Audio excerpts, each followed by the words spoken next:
Hi, I'm Josh, and welcome to another Remeza Prikazni from Koreni.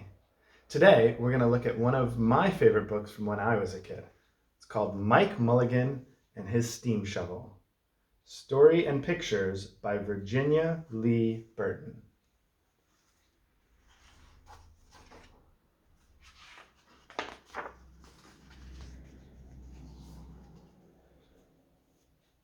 So this is a steam shovel, and they usually work at construction sites. Do you guys ever stop at construction sites and just watch them work?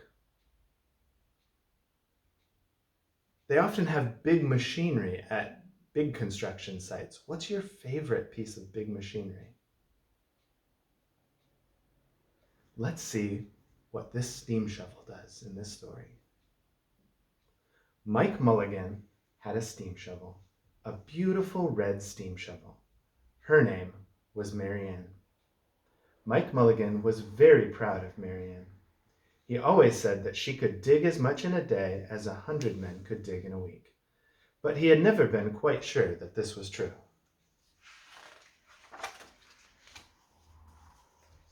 Mike Mulligan and Marianne had been digging together for years and years. Mike Mulligan took such good care of Marianne, she never grew old. It was Mike Mulligan and Marianne and some others who dug the great canals for big boats to sail through. It was Mike Mulligan and Marianne and some others who cut through the high mountains so that trains could go through.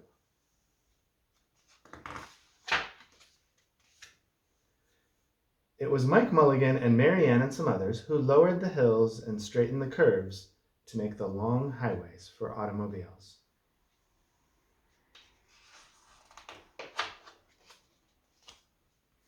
It was Mike Mulligan and Marianne and some others who smoothed out the ground and filled in the holes to make the landing fields for the airplanes. Boy, these guys did a lot of work. And it was Mike Mulligan and Marianne and some others who dug the deep holes for the cellars of the tall skyscrapers in the big cities. When people used to stop and watch them, Mike Mulligan and Marianne used to dig a little faster and a little better. The more people stopped, the faster and better they dug. Some days they would keep as many as 37 trucks busy taking away the dirt they had dug. Then along came the new gasoline shovels, and the new electric shovels, and the new diesel motor shovels, and took all the jobs away from the steam shovels. Mike Mulligan and Marianne were very sad. No steam shovels wanted.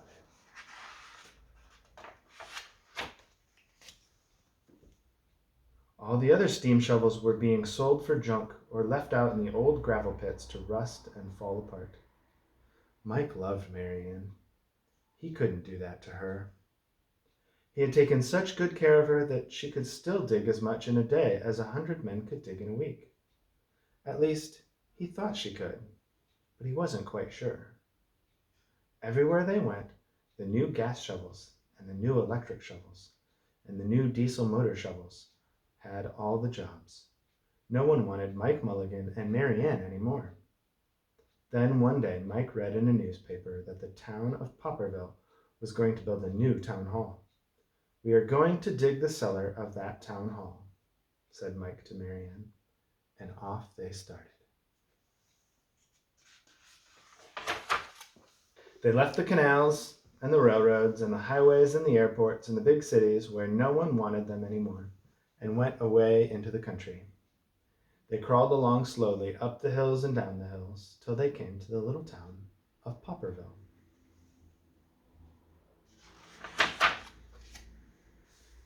When they got there, they found that the selectmen were just deciding who should dig the cellar for the new town hall. Mike Mulligan spoke to Henry B. Swap, one of the selectmen. "I heard," he said, "that you are going to build a new town hall. Marianne and I will dig the cellar for you in just one day." "What?" said Henry B. Swap. "Dig a cellar in a day? It would take 100 men at least a week to dig the cellar for our new town hall." "Sure," said Mike, "but Marianne can dig as much in a day as 100 men can dig in a week." though he had never been quite sure that this was true. Then he added, "If we can't do it, you won't have to pay." Henry B. Swap thought that this would be an easy way to get part of the cellar dug for nothing, so he smiled in a rather mean way and gave the job of digging the cellar of the new town hall to Mike Mulligan and Mary Ann.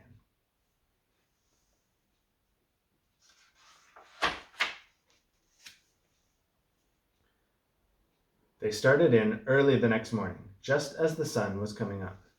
Soon a little boy came along. "Do you think you'll finish by sundown?" he said to Mike Mulligan. "Sure," said Mike. "If you stay and watch us. We always work faster and better when someone is watching us." So the little boy stayed to watch. Do you think that he's going to dig it in a day? I don't know. Let's see if it's possible. Then Mrs. McGillicuddy, Henry B. Swap, and the town constable came over to see what was happening, and they stayed to watch. Mike Mulligan and Mary Ann dug a little faster and a little better.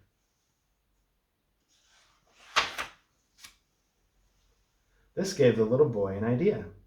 He ran off and told the postman with the morning mail, the telegraph boy on his bicycle, the milkman in his cart and horse, the doctor on his way home, and the farmer and his family coming into town for the day, and they all stopped and stayed to watch. That made Mike Mulligan and Mary Ann dig a little faster and a little better. They finished the first corner neat and square, but the sun was getting higher. Clang, clang, clang! The fire department arrived. They had seen the smoke and thought there was a fire. Then the little boy said, "Why don't you stay and watch?" So the fire department of Popperville stayed to watch Mike Mulligan and Mary Ann. When they heard the fire engine, the children in school across the street couldn't keep their eyes on their lessons. The teacher called a long recess, and the whole school came out to watch. That made Mike Mulligan and Mary Ann dig still faster and still better. They finished the second corner neat and square, but the sun was right up in the top of the sky. Now the girl who answers the telephone called up the next towns of Bangerville and Bopperville and Kipperville and Copperville and told them what was happening in Popperville. All the people came over to see if Mike Mulligan and his steam shovel could dig the cellar in just one day. The more people came, the faster Mike Mulligan and Mary Ann dug. But they would have to hurry. They were only halfway through and the sun was beginning to go down. They finished the third corner neat and square. Never had Mike Mulligan and Mary Ann had so many people to watch them. Never had they dug so fast and so well. And never had the sun seemed to go down so fast. "Hurry, Mike Mulligan, hurry, hurry," shouted the little boy. "There's not much more time." Dirt was flying everywhere, and the smoke and steam were so thick that the people could hardly see anything. But listen! Bing, bang, crash, slam, louder and louder, faster and faster. Then, suddenly, it was quiet. Slowly the dirt settled down, the smoke and steam cleared away, and there was the cellar, all finished. 4 corners, neat and square. 4 walls straight down. And Mike Mulligan and Mary Ann at the bottom, and the sun was just going down behind the hill. "Hooray!" shouted the people. "Hooray for Mike Mulligan and his steam shovel! They have dug the cellar in just one day." But do you guys see a problem yet?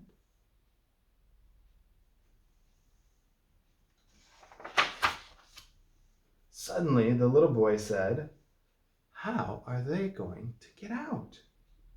"That's right," said Mrs. McGillicuddy to Henry B. Swap. "How is he going to get his steam shovel out?" Henry B. Swap didn't answer, but he smiled in a rather mean way. Then everybody said, "How are they going to get out? Hey, Mike Mulligan, how are you going to get your steam shovel out?" Mike Mulligan looked around at the 4 square walls and 4 square corners, and he said, "We've dug so fast and we've dug so well that we've quite forgotten to leave a way out." Nothing like this had ever happened to Mike Mulligan and Mary Ann before, and they didn't know what to do.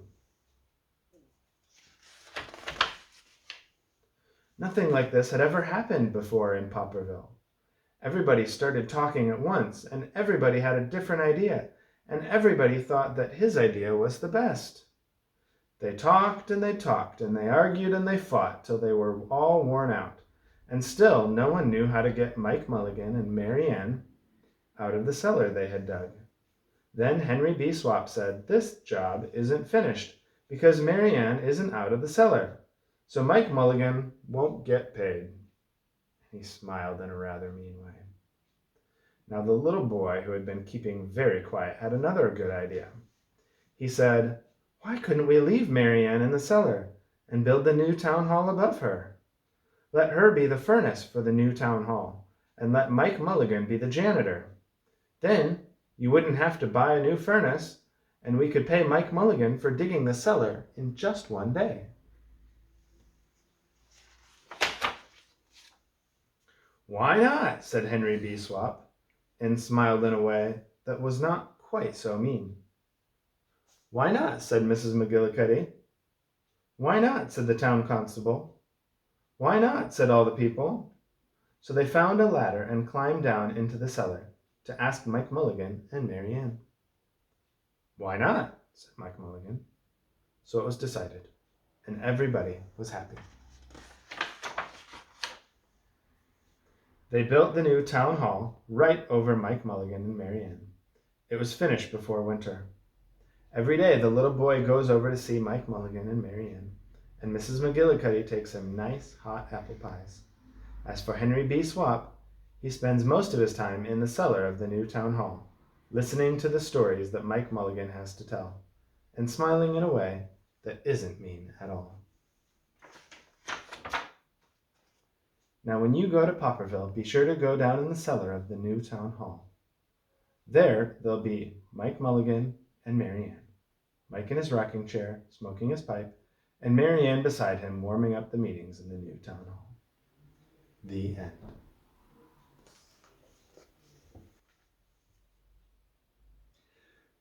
Well, thanks for joining us for one of my favorite stories from my childhood.